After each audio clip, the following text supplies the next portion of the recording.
Imagine you stumble upon the private, unedited diary of the most powerful person on Earth.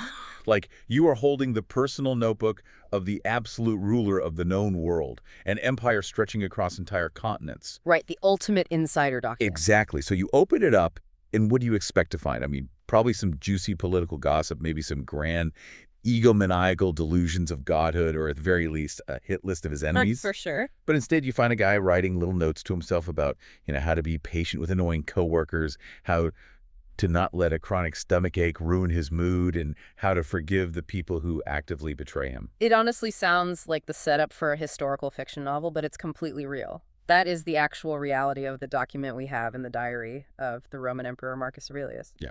He never intended for anyone else to read it, which is what makes it such a profoundly honest text. Welcome to today's deep dive. We are exploring a truly unexpected intersection today, drawing from Donald J. Robertson's fascinating book, How to Think Like a Roman Emperor. It's a great one. Okay, let's unpack this, because Robertson brings a completely unique perspective here as a modern psychotherapist.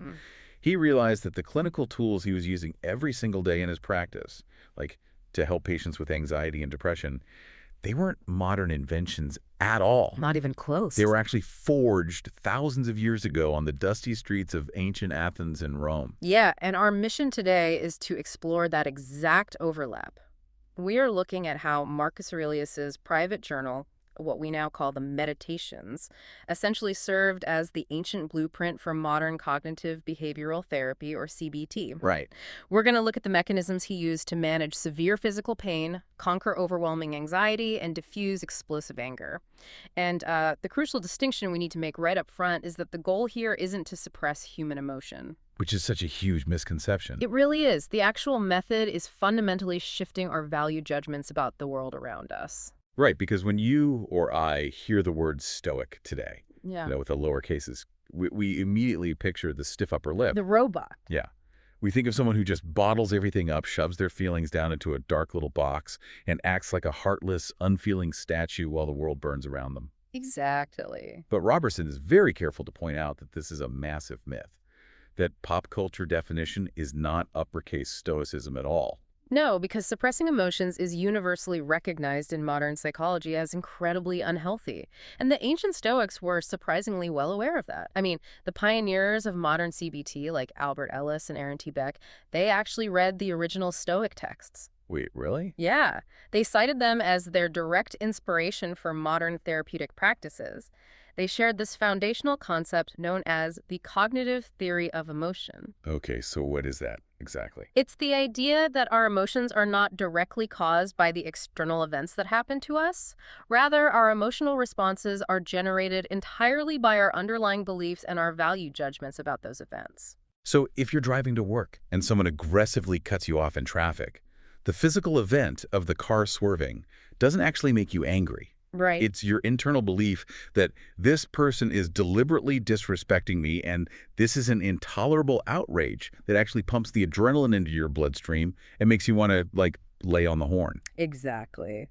The Stoics were brilliant at recognizing the biological reality of our reactions. They distinguished between a natural physical reflex and a prolonged emotional state. They talked about these initial automatic reactions as proto-passions. Proto-passion. Yeah. If a door slams loudly behind you, you're going to jump. Your heart rate is going to spike. That's a biological startle reflex you share with all mammals. Sure. You can't control it, and Stoicism doesn't ask you to.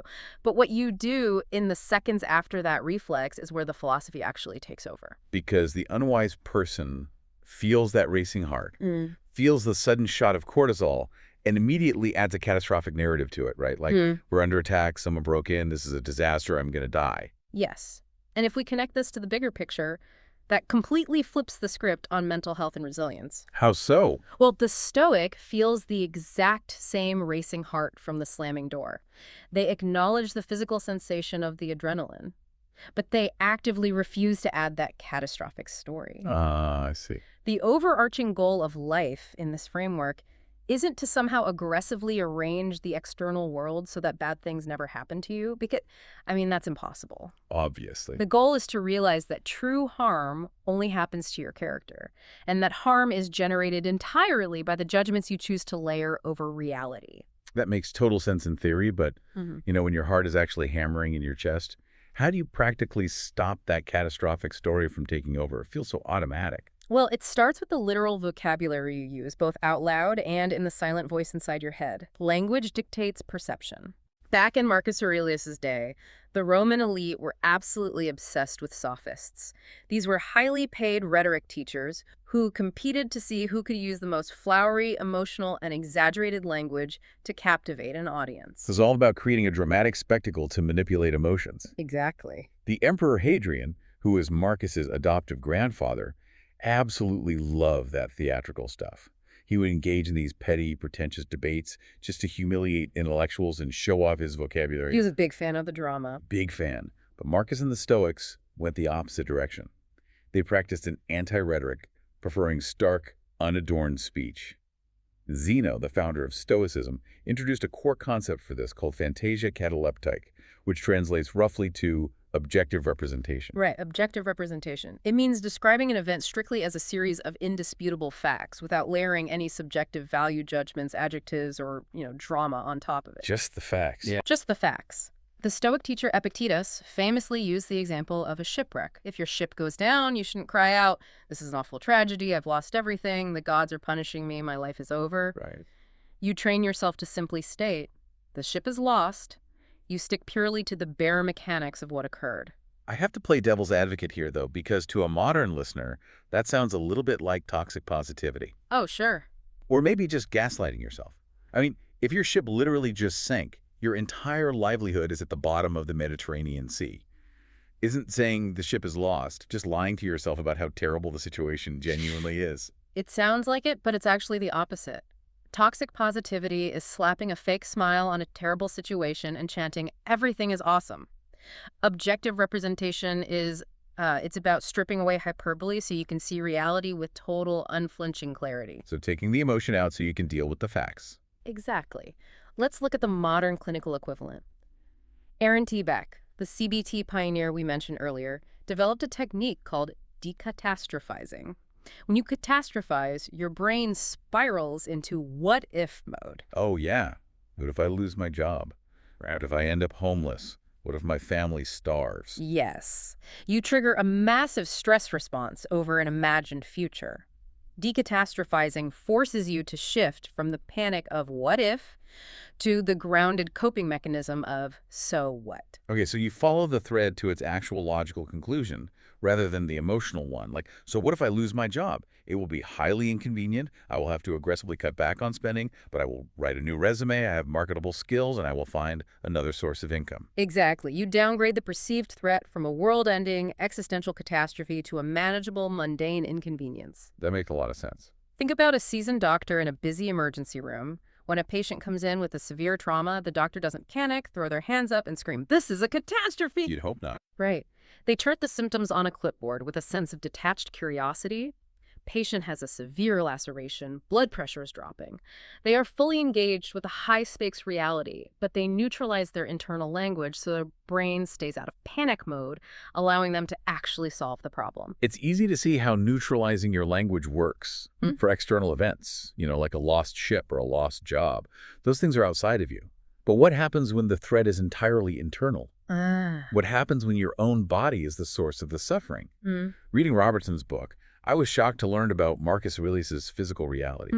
We always picture Roman emperors in marble statues as these imposing, robust, muscular warriors. Yeah, the reality for Marcus was starkly different. He was physically incredibly frail for his entire adult life. Really frail. He suffered from debilitating chronic chest and stomach pains, which medical historians suspect were severe ulcers. He had a terrible, basically non-existent appetite. He suffered from chronic insomnia, and he was frequently coughing up blood. And despite a body that was essentially falling apart, he spent years commanding legions in the Marcomannic Wars, living in freezing military camps along the Danube River. It's unbelievable. On top of that, he had to lead the empire through the Antonine Plague, a devastating pandemic that killed millions of people, completely decimating the Roman army and the economy. How does a guy who can barely keep his food down survive that level of relentless environmental and physical stress without losing his mind? He borrowed a cognitive tool from a rival philosophical school, Epicureanism. Epicurus, who famously died of incredibly painful kidney stones and dysentery, had a maxim that Marcus adopted into his own diary. Pain is neither unendurable nor everlasting. It sounds a bit like a riddle. How did Marcus apply that to his stomach ulcers? It's actually a brilliant piece of deductive logic. The argument is that if physical pain is truly, literally unbearable, it will carry you off, it will kill you, or you will pass out, and the pain will cease. But if the pain persists day after unrelenting day, the mere mathematical fact that you are still alive to feel it is empirical proof that your body and mind have the capacity to endure it. It's a blunt realization, but I can see how it's oddly comforting. Yeah. You are basically reminding yourself, I'm still standing, which means my threshold hasn't been breached. Exactly. But Marcus didn't just rely on deductive logic to get through those freezing nights on the frontier. Robertson outlines a specific psychological exercise Marcus used called depreciation by analysis. When Marcus felt this overwhelming chronic pain radiating through his body, he actively refused to let it become his entire identity. Right. He would mentally isolate the sensation. Instead of thinking, I'm in agony, my whole life is falling apart, I can't do this anymore, he would analyze the pain and break it down to its smallest component parts. So like zooming in on it. Yes, he would tell himself, this is just a sharp, throbbing sensation confined to my lower left abdomen. By defining the exact borders of the discomfort, he prevented it from flooding his entire consciousness. Here's where it gets really interesting, because I love the way Robertson illustrates this concept of cognitive distancing. Oh, the glass wall. Yes. Marcus would draw a firm mental boundary around his conscious mind, what he called his ruling faculty.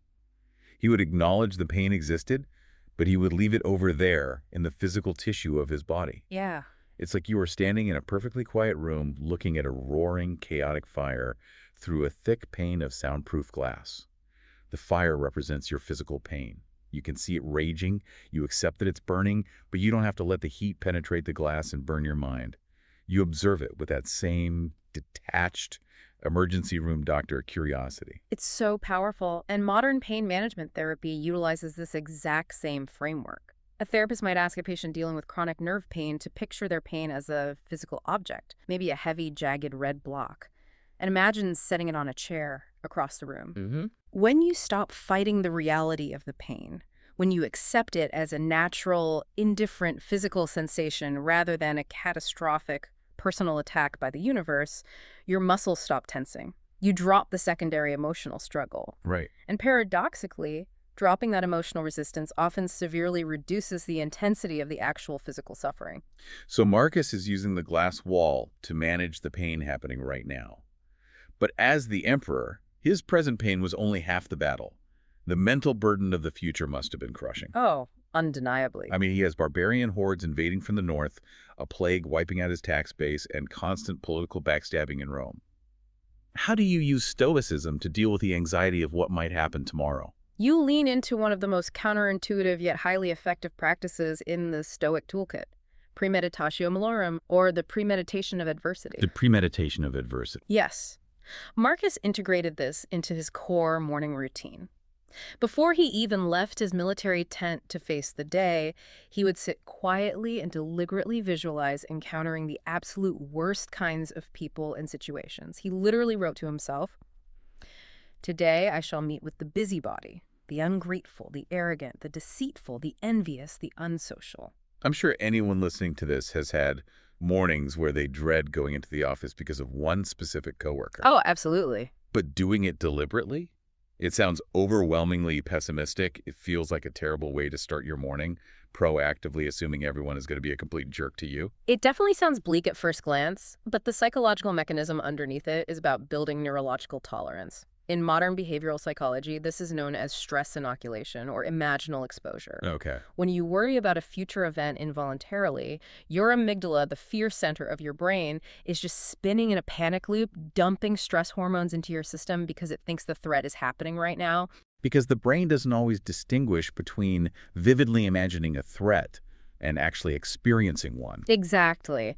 But when you take control of that process, when you deliberately sit down and vividly picture the worst-case scenario, like facing an assassination plot or, in a modern context, getting fired, and you intentionally hold that terrifying image in your mind, your anxiety will initially spike. Sure. But if you hold it there long enough, the anxiety naturally peaks, habituates, and eventually wears off. Your nervous system realizes you aren't actually dying. That makes a lot of sense. By repeatedly exposing yourself to the worst-case scenario in your imagination, you literally retrain your brain's threat response.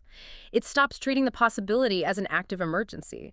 You've already lived through the worst of it in the safety of your own mind. If it actually happens, you aren't paralyzed by shock. You've already done the emotional dress rehearsal. Precisely. And part of that rehearsal involves an ancient concept called the reserve clause, or hupex heresis. This is the practice of mentally attaching the phrase fate permitting to every single action you take or goal you set. Yes, this is a big one. Robertson uses a brilliant analogy for this involving an archer. Imagine you are a master archer. You train for decades, you carve your bow perfectly, you control your breathing, you calculate the distance to the target, and you release the arrow. But the microsecond that arrow leaves the bowstring, its trajectory is completely out of your control. It's gone. Right. A sudden gust of wind could blow it off course. The target could suddenly move. The Stoic archer understands that their only true objective is to shoot well, to exercise wisdom, discipline, and virtue in the attempt.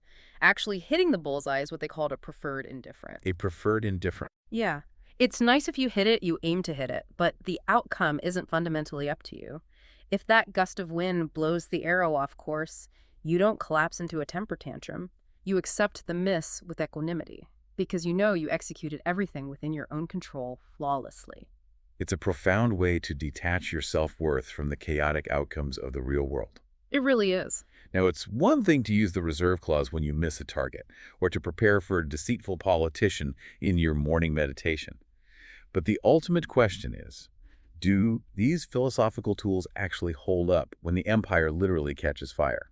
The true test. This brings us to the historical climax of Marcus's reign, and the ultimate real-world stress test of his mind, the Avidius Cassius Rebellion. Yeah, so the year is 175 AD. Marcus is bogged down in the mud and blood of the Marco-Mannic Wars in the north.